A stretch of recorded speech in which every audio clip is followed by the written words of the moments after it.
Não, Vitória, meu Rio de Janeiro querido, ainda no centro do furacão, e Brasília, né, que é o próprio furacão, não sai do noticiário todos os dias. Brasília produz uma quantidade de fatos no nosso cotidiano que você não vê reproduzida em nenhuma outra democracia do mundo, né? O Estado brasileiro e a classe política brasileira atropelam o cotidiano dos cidadãos aqui, das cidadãs, com uma regularidade. Todo dia tem um abacaxi que os caras inventaram, fizeram, aprontaram. Agora mesmo, mais uma vez, até pela nossa concorrente, a CBN, a qual mando um abraço, mais uma vez, escândalos aí na utilização de jatinhos por executivos para cima e para baixo, o Ministério Público Federal dizendo que vai investigar. Vai dar em nada, como não deu em nada até agora, nem mesmo as denúncias que, entre outros, a Band News FM fez também na mesma área. O escândalo da utilização de jatinhos por figuras da República continua sendo a coisa mais deslavada e à luz do sol que tem. Bom dia ao nosso Luiz Megali, bom dia à nossa Júlia Duailib, equipe que comanda o nosso Café com Jornal, o melhor telejornal matutino da TV brasileira. Bom dia também ao nosso Rafael Colombo no Band News TV. Sintonizem agora as imagens do Band News TV ou da TV Bandeirantes. Vocês terão aí as imagens diretas aqui do estúdio da Band News FM em São Paulo. Bom dia, Megali, bom dia, Júlia, bom dia, Barão, bom dia, Carla Bigato. Bom dia. Olha, minha gente, deixa eu me fixar aqui no assunto que está hoje nas manchetes. Ontem o ministro Jungmann, novo ministro da Segurança Nacional, tomou posse nesse ministério criado para coordenar as ações de segurança no país, com foco principal inicial na chamada intervenção federal no Rio de Janeiro. Intervenção esta que, obviamente, ainda não produziu os efeitos planejados, até porque o planejamento ainda está em elaboração. Quero fazer aqui um registro não simpático à forma como foi dada a primeira entrevista coletiva pelo interventor, o general Braga, ontem no Rio de Janeiro, uma coletiva de apenas 10 minutos, um assunto dessa gravidade, dessa importância, dessa relevância. Os jornalistas tiveram que apresentar perguntas por escrito e não tiveram possibilidade de fazer réplicas ou novas perguntas no curso das respostas, o que faz com que a entrevista seja substituída por algo que, apesar do nome, não é uma entrevista. É uma reunião para declarações ou para pronunciamentos unilaterais. 10 minutos, uma entrevista coletiva, repito, para um assunto que está aí na ordem do dia das discussões de todo o país.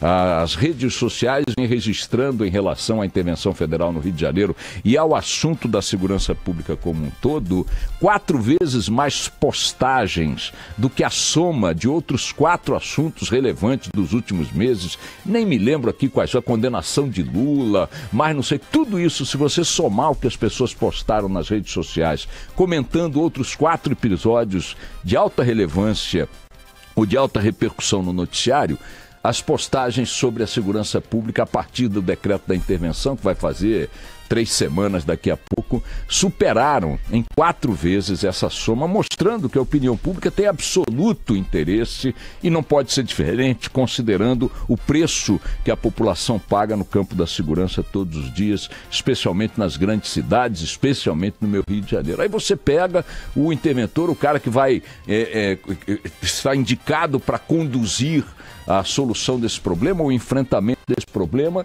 e ele simplesmente, imperialmente, dá uma entrevista de 10 minutos, sem direito à interpelação, a perguntas ao vivo, diretas dos jornalistas, encerra lembrando que este mesmo interventor é um dos que endossam a ideia de que um dos problemas da segurança pública no Rio de Janeiro é a imprensa. Ele mesmo já disse em mais de uma vez que parte do problema da segurança pública no Rio de Janeiro é muita mídia. Então me preocupou ontem que a primeira entrevista desta autoridade pública e, portanto, servidor público à imprensa, que em qualquer democracia é o canal que propaga, que amplia, que amplifica as informações para que elas cheguem em maior volume, com mais detalhes, com mais questionamentos à opinião pública. Simplesmente este processo foi cerceado ontem com a maior soberba, como se fosse absolutamente natural que assim acontecesse. Não foi.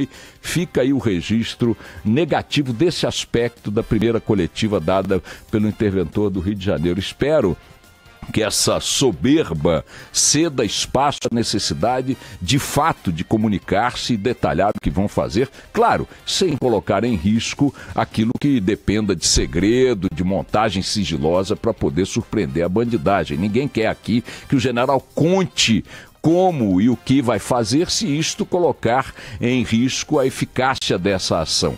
Mas explicar planos gerais, detalhá-los, abordar o assunto numa discussão mais ampla, não é uma prerrogativa da autoridade pública, é um dever da autoridade pública, e o ilustre general agora está na obrigação de ser absolutamente transparente e acessível à imprensa para poder cumprir essa tarefa, até porque o general acabará descobrindo, a imprensa não está entre os problemas da segurança pública do Rio de Janeiro, pelo contrário, está entre as alianças da sociedade para que esse assunto seja de fato enfrentado. Não fosse a repercussão que a imprensa dá à questão da segurança no Rio de Janeiro e no Brasil, muito provavelmente as autoridades não estariam dando a menor bola para isso, tá certo? Como não dão para outros problemas gravíssimos que têm menos visibilidade no noticiário cotidiano. E como tem menos visibilidade no noticiário cotidiano, menos mobilizam a opinião pública, menos pressão exerce sobre eles, e eles vão tocando a vida como se nada tivesse de problema no dia a dia, né? O outro fato é a posse do próprio ministro Raul Jungmann, está hoje nas manchetes, e vocês têm acompanhado aqui em muitas ocasiões. Eu fiz críticas severas ao ministro Jungmann, inclusive nessa questão das ações com colaboração das Forças Armadas no Rio de Janeiro.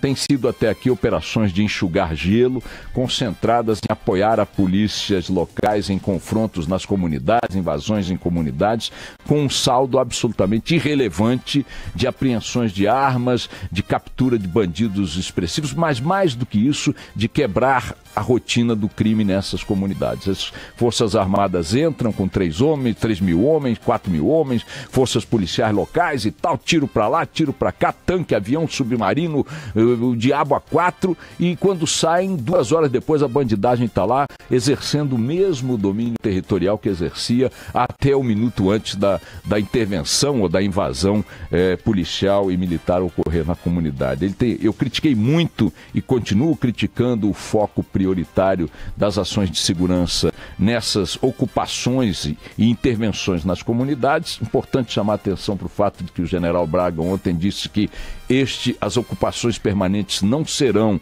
uma característica da intervenção, o que é positivo. Tem que tirar o foco de cima das comunidades e colocar na prevenção, na inteligência, nas fronteiras, nos portos, nos aeroportos, né? Na prevenção. A prevenção é a palavra de ordem. Impedir que as armas cheguem aos bandidos na quantidade em que chegam.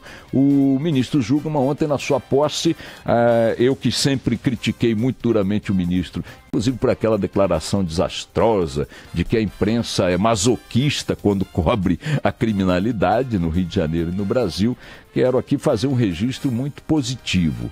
O primeiro ato administrativo do ministro foi exonerar o desastrado Fernando Segovia do comando da Polícia Federal.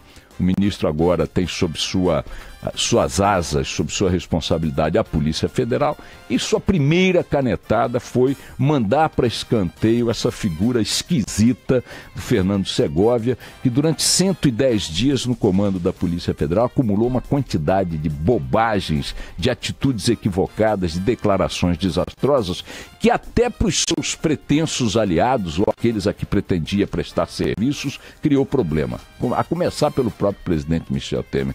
O Segovia colocou em dúvida a eficácia de investigações da Polícia Federal, ameaçou punição a investigadores, dizendo que processos contra o Temer tenderiam a ser arquivados, ou investigações, melhor dizendo, contra o Temer deveriam ser arquivadas. Eu gosto muito da atitude do Jungmann, basicamente porque ela recoloca no comando da Polícia Federal um profissional, um delegado que estava na corporação, no comando da corporação, como segundo homem na hierarquia durante todo o desenrolar da Lava Jato, desde seus primórdios. Ele era o segundo na equipe do Leandro Daiello. O agora diretor-geral Rogério Galouro, ele assume a Polícia Federal, e o dado que não está explicitado de forma muito ampla hoje no noticiário é de que isso recoloca no comando da Polícia Federal um gestor, um dirigente, uma chefia que, repito, esteve operando na linha de frente da Lava Jato desde os seus primórdios, o que mostra que, apesar da inevitável cortina de fumaça que a intervenção no Rio de Janeiro produz, até porque se impõe como fato do momento a todos os outros assuntos de nosso interesse, e eles são muitos, esta cortina não produzirá também a interrupção dos trabalhos importantes que a Polícia Federal vem fazendo na área da Lava Jato, na área das investigações contra a corrupção, e que durante os 110 dias de gestão do Segovia estiveram esses trabalhos ameaçados pela conduta e pelas declarações do diretor-geral agora exonerado. Ele, por exemplo, produziu aquela máxima sobre a mala de dinheiro do Rodrigo Rocha Loures, que é um escândalo, uma mala de dinheiro nas mãos de um deputado federal ligado a um presidente da República, figura íntima do Palácio do Planalto, do gabinete do presidente, dado como homem de confiança de um presidente da República, cujo nome foi citado numa conversa entre o presidente e um empresário na madrugada do Jaburu. No dia seguinte, o cara aparece com uma mala de dinheiro e o Segovia produziu a seguinte máxima a respeito desse episódio. Uma única mala talvez não desse materialidade criminosa de que a Polícia Federal necessitaria para resolver se havia ou não um crime. Então, Segovia, talvez 2 malas, 3 malas, 4 malas. Precisa saber do Segovia quantas malas de dinheiro vivo nas mãos de um deputado citado pelo presidente da República e o empresário naquele tipo de conversa configurariam um crime. Então, este tipo de agente público, este tipo de policial, este tipo de dirigente da PF, este tipo de executivo da Lava Jato, que chegou ao cargo com a marca de um apoio, onde estão as digitais de José Sarney, Padilha e tudo mais, está agora banido desse comando pelo primeiro ato administrativo do novo ministro da Segurança Pública, Raul Jungmann, ao qual saúdo por este gesto, ainda que não tenha sido esta a sua intenção, de refortalecer, ou de fortalecer, ou de reafirmar o apoio da Polícia Federal às ações da Lava Jato. É muito importante, claro, é vital que a gente acompanhe a intervenção no Rio de Janeiro como fato que diz respeito às nossas vidas, à segurança de nossas famílias, mas é mais ou tão importante quanto que a gente não perca de perspectiva que há outras frentes muito relevantes que órgãos envolvidos nessa operação têm que desempenhar. Uma delas é a continuidade das investigações na área da Lava Jato e que a substituição do Segovia pelo Galouro garante, pelo menos, o restabelecimento de uma equipe que deu excelentes serviços ao país na gestão do Leandro Daello. Tomara que isso produza essa consequência, repito, ainda que não tenha sido a intenção do ministro Raul Jungmann. E para finalizar, minha gente, diante do cenário de candidaturas indefinidas para a presidência da República, há 8 meses das eleições, afinal, quem serão os candidatos?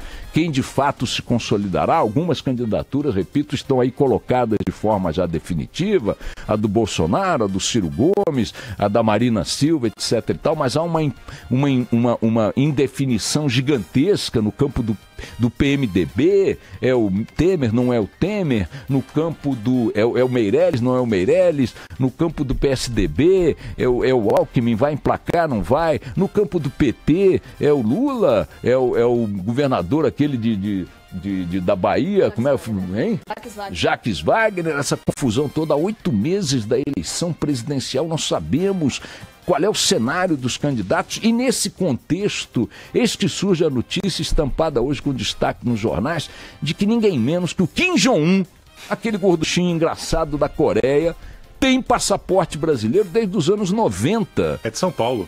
Um passaporte emitido pela Polícia Federal, tal, em São Paulo, passaporte. O que dá a ele a cidadania brasileira.